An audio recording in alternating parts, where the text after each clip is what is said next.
મિત્રો, સીસી 2024 ની પરીક્ષામાં પૂછાયેલો લસા અને ગુસા પ્રકરણનો એક બહુ જ સરસ પ્રશ્ન શું છે કે બે સંખ્યાઓ 2 છે 5 ના ગુણોત્તરમાં છે, જો તેમનો ગુસા 31 છે તો તે સંખ્યાઓ કઈ હશે? હવે આને સોલ્વ કરવા માટે x કે y કશું જ લેવાની જરૂર નથી. બે સંખ્યાઓનો ગુણોત્તર આપ્યો છે 2:5 અને તેમનો ગુસા 31 આપ્યો છે, તો આ સંખ્યાઓ કઈ હશે?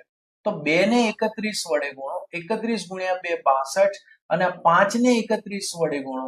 ઓકે, તો 5 એકા 5, 5 તરી 15, 155. તો 62 155 આપણો આન્સર હશે, જે ઓપ્શન એ ની અંદર આપેલો છે. મિત્રો, જો તમે આવનારી સીસી પીએસઆઈ કે કોન્સ્ટેબલની પરીક્ષાની તૈયારી કરી રહ્યા છો તો હું આપના માટે લઈને આવી રહ્યો છું ગણિત અને રીઝનિંગની સંપૂર્ણ ફ્રી લાઈવ બેચ. ઓકે, આ બેચની અંદર હું આપને પૂરેપૂરું ગણિત અને રીઝનિંગ કરાવીશ. આના માટે તમારે જોડાયેલા રહેવાનું છે Shailesh Patel institute YouTube channel સાથે. આભાર.